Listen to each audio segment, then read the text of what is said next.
Audio Jungle.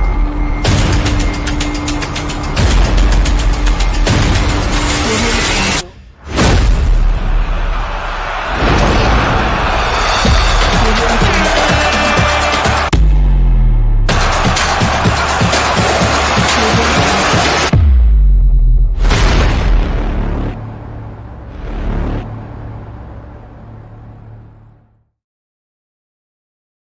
Les amis, j'espère que vous allez tous bien. Bienvenue dans cette nouvelle vidéo sur ma chaîne Lamindoski.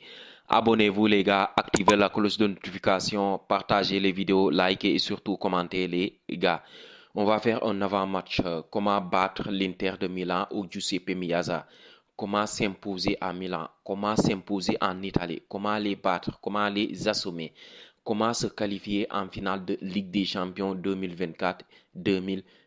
C'est ce qu'on va voir dans cette vidéo.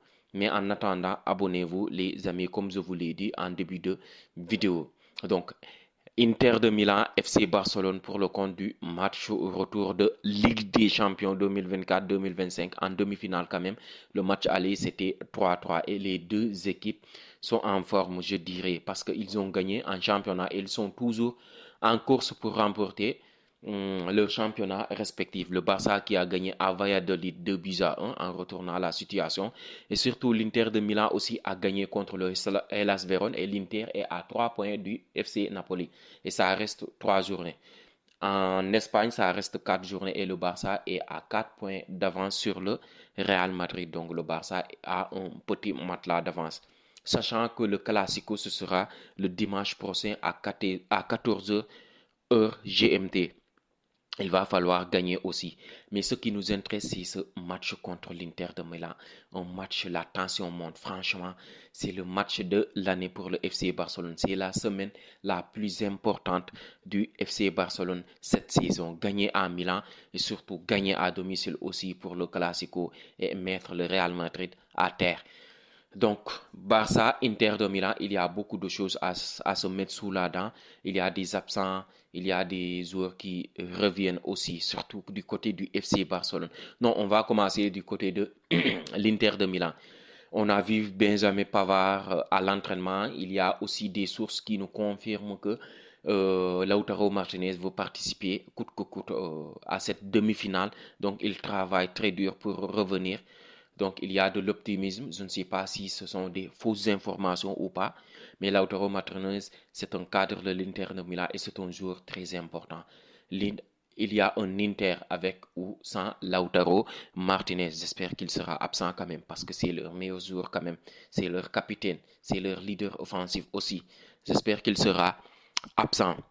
Il y a Benjamin Pavard, comme je vous l'ai dit. Je ne sais pas s'il va débuter ou pas, mais il est revenu à l'entraînement. Il a fait un entraînement partiel. Je ne pense pas qu'il soit titulaire dans un match à très haut risque, à très haute intensité. Donc, qu'il soit titulaire. Je ne pense pas que Inzaghi va le faire débuter, mais il y a des retours quand même du côté de l'Inter de Milan. Et ce match aussi, l'Inter a gagné en championnat en faisant tourner aussi parce que presque tout le 11 de départ était sur le banc, voire n'était pas sur le banc même, ils n'étaient pas convoqués, donc ils étaient au repos. Donc l'Inter vient en confiance, l'Inter vient franchement en gagnant aussi en championnat. Donc ça va être un match très compliqué, un match très difficile pour les deux équipes. Donc pour le FC Barcelone aussi, il y a des revenants, surtout Robert Lewandowski. Robert Lewandowski qu'on a aperçu à l'entraînement. Donc il a fait l'entraînement. Je ne sais pas s'il sera titulaire ou bien s'il sera sur le banc. Je pense qu'il sera sur le banc parce que Ferran Torres n'était pas titulaire en championnat contre Valladolid. Donc je suis sûr que Hansi Flick va le faire débuter et Robert Lewandowski va entrer vers la 60e voire 65e. Ça dépend aussi du score du match parce que si le FC Barcelone mène par 2 ou bien 3 buts d'écart à la 70e, je pense que Lewandowski peut attendre jusqu'à la 80e voire 85e minute. Mais le plus important en est son retour. Donc on a tellement besoin de lui. On a tellement besoin de lui parce que quand on voit le match aller, il y avait beaucoup de centres. Il y avait beaucoup de situations où on avait besoin de renards de surface. Mais Ferran Torres, comme il n'est pas un attaquant, donc ce n'est pas son poste de prédilection, donc il était toujours en retard. Il ne se plaçait pas très bien aussi. Donc on a tellement besoin de Lewandowski, surtout sur ce match. C'est le match de l'année, je dirais, en Ligue des Champions, parce que tu le gagnes, tu es en finale. Et tu seras à un match de remporter la Ligue des Champions à nouveau aussi. Donc, c'est le match où tout le monde doit être présent.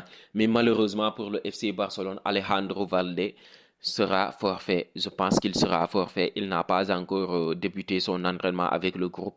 Donc, il faisait l'entraînement solo avec Casado qui est quand même de retour très vite, franchement. Il y a aussi Bernal aussi qui est de retour à l'entraînement. Donc, ils ont fait un entraînement solo. Je ne pense pas que Alejandro Balde soit dans la partie. Donc, il y a beaucoup de pessimistes concernant Alejandro Balde. Dommage parce que c'est l'un de nos meilleurs joueurs quand même. Un pilier de l'équipe, un cadre, franchement, son poste est très important. Je ne sais pas si Hansi Flick va faire confiance à à Gérard Martin, qui a été quand même élu l'homme du match lors du match contre Valladolid. Il a fait un très bon match, surtout une très bonne passe décisive pour Firmin Lopez qui a marqué.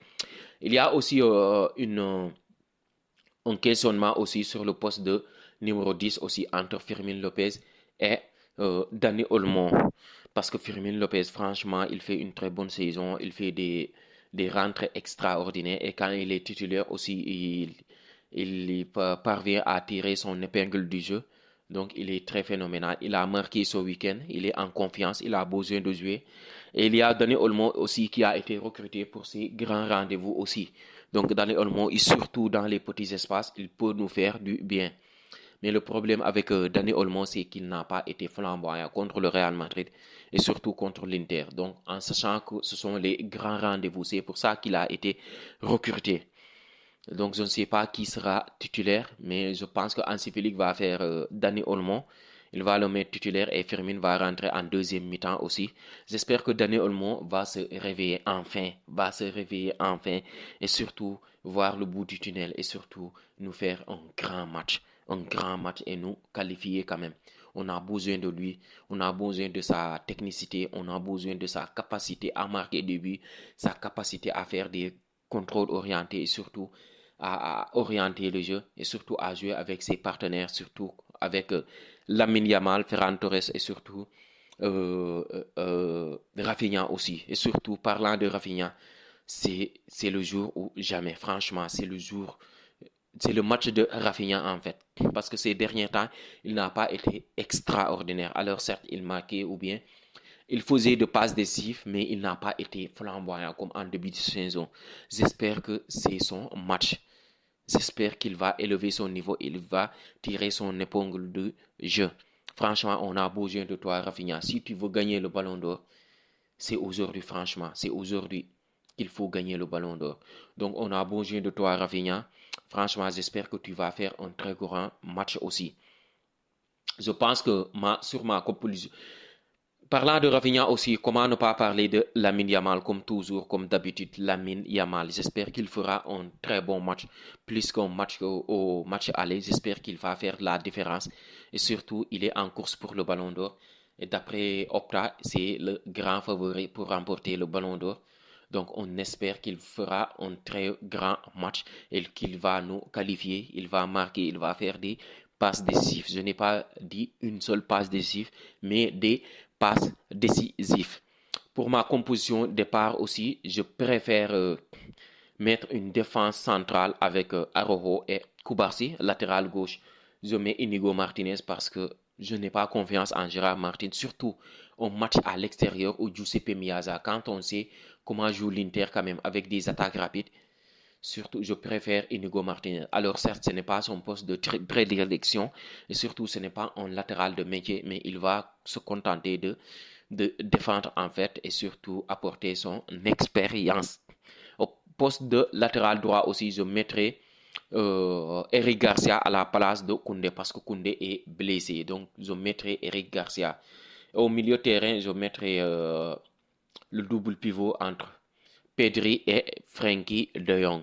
En numéro 10, je mettrai franchement Olmo quand même. Il faut mettre Olmo, il a beaucoup plus d'expérience, il est beaucoup plus technique Fermin Lopez et on a besoin de cette technicité pour orienter du jeu et surtout pour faire des passes décisives et surtout pour marquer aussi.